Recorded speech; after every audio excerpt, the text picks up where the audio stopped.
the Softears Studio 2. Let's talk about it. Now, this was sent to me from a friend, the Slayer. He is a head-fi reviewer and does written reviews on his blog. A good friend of mine, and he got this sent to him by Softears, and we share IEMs oftentimes. And this is a 2 balanced armature IEM from Softears. It costs around $169 area depending. Let's start by talking about the build quality of this IEM. The shell is comfortable. It's really gray. It's really kind of bland. But I guess if you were looking for studio use, I could see this being a color and a theme that some people might like. This is it's an interesting IEM. It has a nice nozzle to hold ear hooks on. It's not very exciting. It does have Softears branding on this in Studio 2 on this left side. It does have a nice nozzle. It's overall not a bad fitting IEM, and it isolates well. Easy to tell right and left with the red a little adapter there. The cable itself is a little bit wonky and kind of unmanageable, but it does have a chin slider. It does have a Y split that says Studio 2 on it. The material itself is, it's nice. It's easy on the skin. So in that regards, it's good. It's not microphonic, and you do have a nice 3.5 termination on it. The case, not super exciting, similar to what you see on the Studio 4. It's padded on the inside. It will protect your IEMs well. It's a little bit overkill, but it's also nice if you need a case. This is a pretty decent one, and it holds IEMs well. These are the accessories. You have a little cord, a cleaning brush, IEM booties, and a cleaning cloth. Boom. All right, let's talk about stuff. I was actually kind of in an argument today online or the other day online about the house sound of IEMs and whether companies should have a house sound. And regardless of whether you feel that or not, Softears kind of has a house sound. And they have a lot of IEMs that sound somewhat similar and have a certain quality and tonality that you expect from Softears. And Softears is kind of, I think this is my 6th or 7th IEM of theirs I've heard, and I've reviewed a few of theirs as well. I will say that this is not my favorite IEM of theirs. If I had to describe the sound, I would say that it massively lacks clarity and detail. Like, I wanted to show you an IEM that I just got. This is the Softears RS10. I will likely be doing a review on this, but as a personal unit, it's a 3-year-old IEM that's quite expensive. But I just kind of wanted to show that for just, a little bit about me. So, of the IEMs I've heard from Softears, this is my least favorite by a long shot. I want to talk some sound impressions. These are some of my songs I've used before. Song Kill Jill. It has sweet vocals, but there is a drop in Kill Jill, and it's just horrific. The bass in this is not very great at all. There's another one of my favorite songs, Fat Butt, and the vocals and the bass feel very off. There is a nice airy presentation with a song called I'm Good, but it's not as incisive as I'd want to be. But the upper treble on this leads me to believe that it's pretty good. The problem with this is that a lot of people, when they're talking to reviewers, it's like they have to kind of know what you're looking for. And this becomes an IEM that I personally don't like, and I want to be clear about, and I want to talk a little bit why maybe that is. First of all, I feel like it's a step away from that good house sound, that impressive house sound, which not everybody has.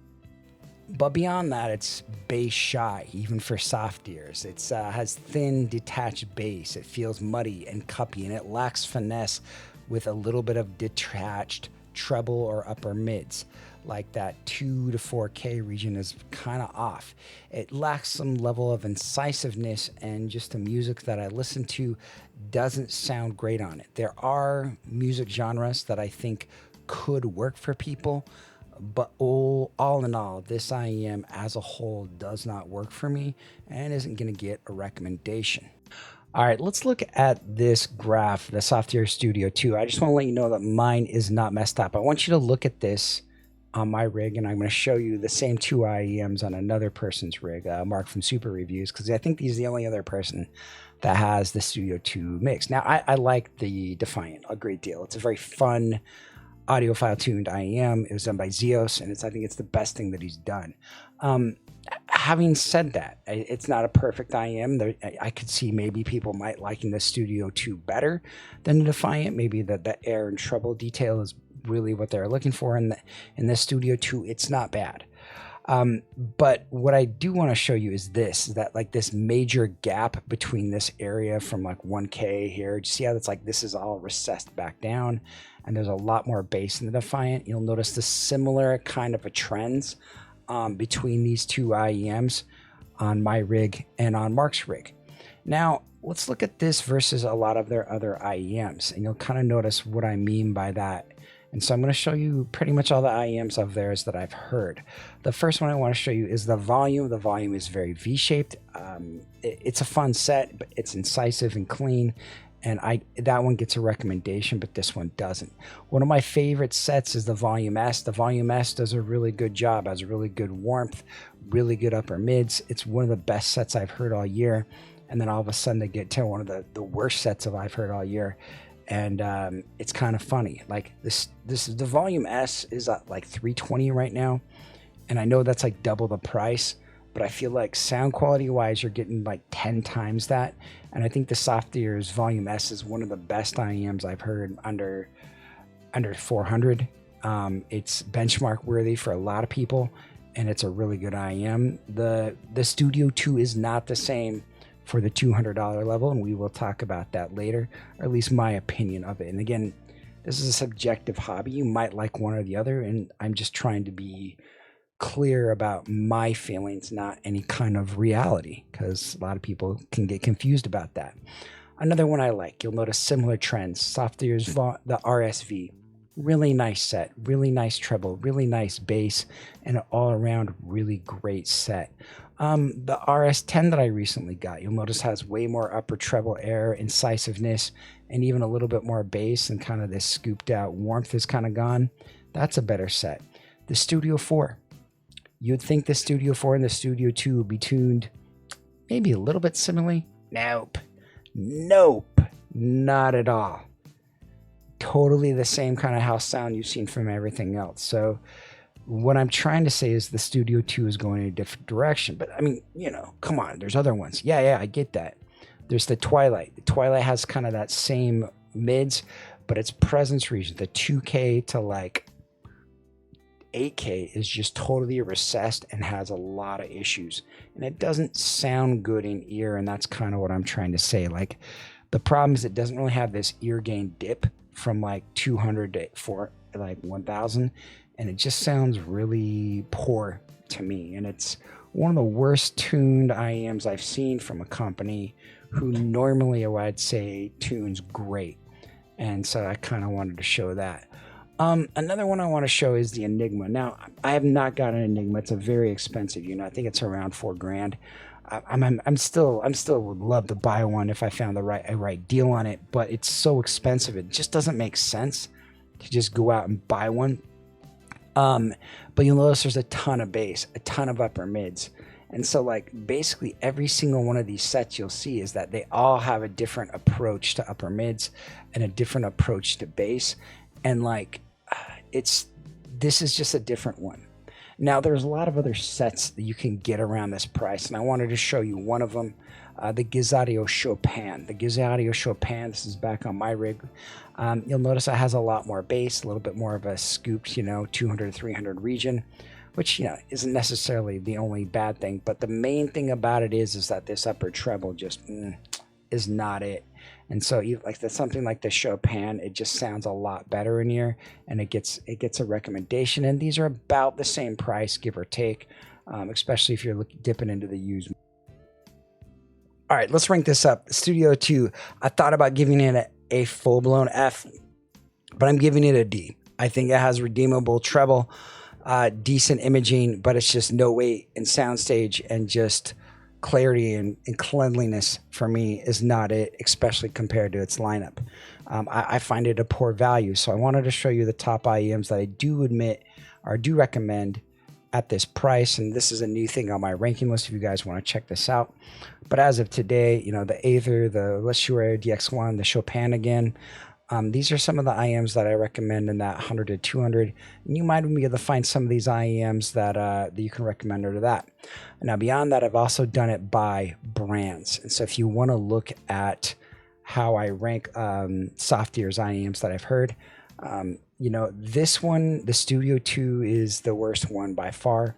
And the most of the other ones are A's. And I feel like they're bench worthy or at least good for when they were made and good value IEMs, but this one just didn't. This is a funny hobby, but I wanted to share this IEM review with you guys because I had a chance to hear this IEM and let you guys know how I felt about it. Not every IEM is good. Not every IEM is going to work for you. This might work for you. This might do exactly what you need. You might really like kind of the bespoke look of it. But for me, it just is not a winner by any means. If you're looking to buy this, I'll give you real clear advice right now. Don't buy it, especially if you trust my opinion. If you're a fan of the Softears lineup, again, I wouldn't recommend this to you. If you're a fan of Harman, don't get this.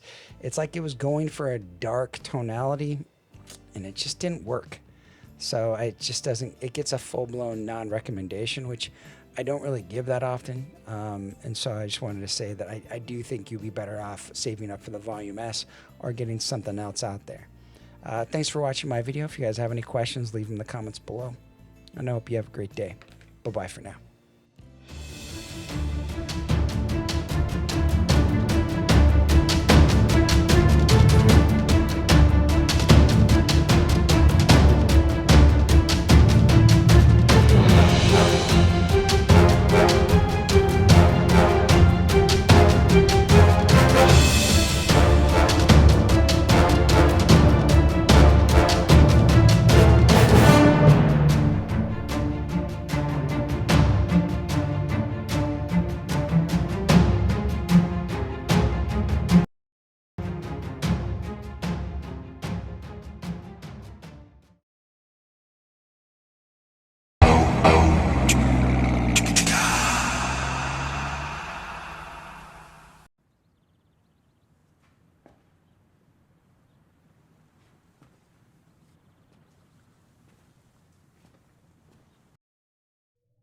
You're still here. It's over. Go home. Oh, you're expecting a teaser for our next video. Well, we don't have that kind of money. What are you expecting? One of those store reviewers to show up in a saucy little leather number? Go. Oh, I can tell you one thing. We are going to have a collab video. We have no idea what it's going to be. Probably Kryn, maybe Chris. Or Joyce. Don't deny it. She's got range. Go. Get out of here. Go. Go. Go. Go on with you.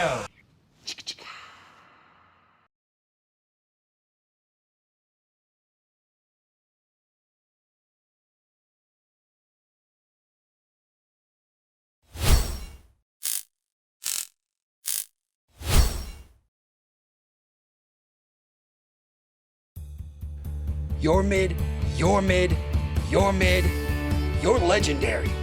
You're mid, Jaytiss out.